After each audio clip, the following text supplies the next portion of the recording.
पच पच मरई अभाव। सदगुरुदेव ने कहा काल की पीड़ा किन किए दड़गारा मानुष, जिनको दड़गारा। आप कह सकते हैं क्या दड़गारा वालों को काल नहीं होता? अक्सर संसार में काल कहते मृत्यु को। पजक काल मृत्यु इसलिए नहीं है क्योंकि जीव का काल नहीं है, जीव हमारे तो जीव का काल नहीं होता। शरीर है, शरीर का नाश होता है, शरीर के नाश को हम वह काल कहते हैं संसार में, पर वो काल नहीं है।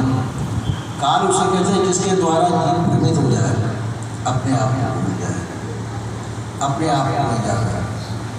भ्रम भूल कल्पना है, ममता आसक्ति विषय वाला सुबह का मत करो। तो ये जो इनके द्वारा जो पीड़ा शांत है, ये काल रूप है, काल की पीड़ा। तो मोहवश जो हम दुखी होते, क्यों मोह के वशीभूत होकर के बहुत राजा दशरथ ने प्राण त्याग किया। तो इसी प्रकार से बहुतों ने मोह ममता आसक्ति में अपने अपना जीवन खो दिया। तो सदगुरुदेव जी कहते हैं कि एक काल की पीड़ा किन थी दड़गारा का। यदि राजा दशरथ को वैराग होता तो ऐसा नहीं होता। इसी प्रकार से संसार में अनेक अभी भी वर्तमान में भी देखते हैं, अगर ये मोह ममता आसक्ति न हो, इनसे बहुत दुखों से व्यक्ति छूट सकता है। पर बात है कि ये हमसे नहीं छूट पाती है, इसलिए हम भ्रमित होते हैं, मोहित होते हैं संसार में। और भ्रमित भी होते हैं कि विभिन्न प्रकार के हम देवी देवताओं को, भूत प्रेतों को मान लेते हैं, तो उनके भ्रम में भ्रमित भी होते हैं। तो इसलिए सदगुरुदेव कहते हैं कि ये काल की पीड़ा कितनी छूटती दड़गारा का वैराग का मतलब जो राग से रहित है। राग किसका होता है? संसार का राग होता है। संसार में हम देखते हैं, संसार को मोहित होते हैं, संसार में इसमें हमारा राग होता है। संसार के कुछ पदार्थ हैं, अपने मोहित हो जाते हैं, उनका राग होता है। तो राग मिटता किससे? वैराग के द्वारा। इसलिए सदगुरुदेव कहते हैं जिनको दृढ़ वैराग्यमान पुरुषों की ही काल की पीड़ा मिट पाती है, और नहीं तो नहीं मिट पाती है।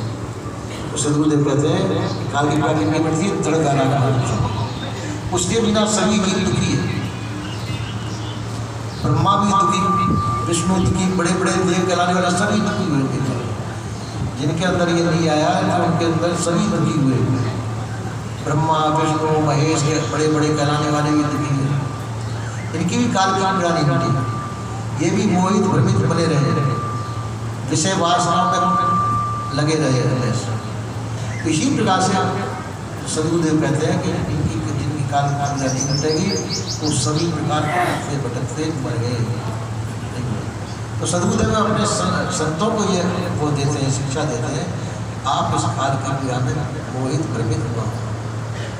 जब काल की पीड़ा में मोहित भ्रमित होता है तो इसी प्रकार से शिक्षा इसीलिए, ज्ञान वैराग इसी के लिए है कि वैराग का मतलब संसार का राग जिसके अंदर नहीं होता।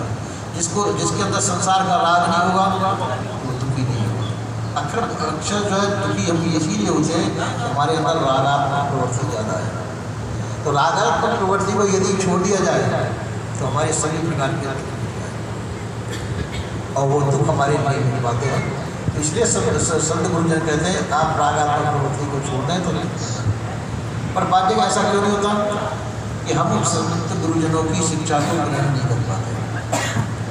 संसार में रहे, संसार में हम चारों हमारी वृत्तियाँ फंसी हुई हैं, इन वृत्तियों को संसार से हम नहीं निकाल पाते। कहते हैं हम संसार से निकल आएंगे, पर वहाँ निकल नहीं पाते। इसलिए जो है संसार में लगे हुए होकर के हम सब दुखी रहते हैं। तो सदगुरु ये बात कहते हैं यदि आप इन प्रवृत्तियों का त्याग कर दें, मोह भ्रम का त्याग कर दें, तो बहुत प्रकार की पीड़ा खत्म होता है। सभी प्रकार के काल पीड़ा, मोह ममता आसक्ति के द्वारा जो पीड़ा होती है वो नहीं होगी। विषय वासनाओं की जो पीड़ा होती है वो नहीं होगी।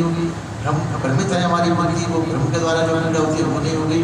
अगर ये सब तो ये काल रूप है शिक्षा। दूसरा जो काम को लोग आदि के विकार है, ये भी काल रूप ही है। इनके द्वारा भी बहुत अनिष्ट होता है। काम क्रोध आदि के द्वारा भी बड़े बड़ों का नष्ट हुआ है संसार के अंदर। यदि ये भी मिट जाए तो हम जब बहुत कुछ उससे बच जाएंगे। इसलिए सदगुरुदेव कहते हैं काल पीड़ित की मिट्टी जग को दड़ रागमान पुरुषों, क्योंकि ये रागमान पुरुषों के अंदर ये विकार पैदा होते हैं। यदि उनका राग मिल जाए तो ये विकार उनको नहीं होते। कि ये विकार उनको पैदा नहीं होंगे तो संसार के अंदर कोई भी विकार नहीं होता। वो दड़ रागमान पुरुष ही अपने अमृत को प्राप्त कर सकते हैं। आप कहते हैं अमृत को प्राप्त करने लगे, जीव तो सभी अमर ही है, जीव कोई मरने वाले नहीं है, जीव अमर है। पर जब अपने आप को शरीर समझ करके अपने को मरना समझते हैं, जब उनको ये बोध हो जाता है कि मैं शरीर नहीं हूँ, मैं चेतन हूँ, ज्ञान स्वरूप हूँ, अजरखंड विनाशी हूँ, तो उनको अमृत का ज्ञान मिला। क्योंकि जब ज्ञान नहीं आता तो अमर थे कि नहीं, तब भी अमर थे। उनको ज्ञान हो न हो पर जीव सब अमर है। पर जब उसका बोध नहीं है कि मैं अमर हूँ, अमरत्व को प्राप्त नहीं हुए, मतलब जब उसका उनको बोध नहीं है तो अपने को समझते हैं मैं मरूंगा, और ये भय उनके अंदर बना देता है। जब उनको ये बोध हो जाता है कि मैं मेरा स्वरूप अमर है, अजरखंड विनाशी हूँ, मेरा नाश कभी नहीं होगा, तो ये भय उनका बढ़ जाता है। ये सदगुरु संत जन ये शिक्षा देते हैं, आप अमर है, अपने अमृत को प्राप्त हो, पर कब जगह राग आत्मा उनका त्याग करें।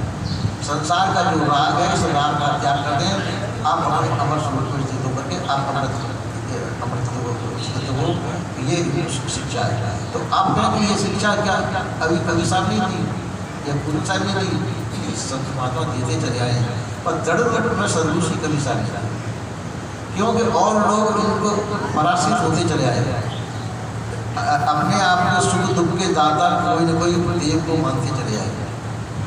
सदगुरु श्री कवि साहब ने अपने ऊपर कोई देव नहीं माना, किसी देव की कल्पना नहीं की। और लोग कल्पना करते हैं कि हमको परमात्मा दुख देता है, सुख देता है, कोई देव को दुख सुख देता है, सभी मतपंथों ने ये चलाया। पर बात यह कि सदगुरु श्री कवि साहब ने इसको बिल्कुल नकार दिया, देवी देवता भूत प्रेत ईश्वर खुदा परमात्मा बिल्कुल नकार दिया।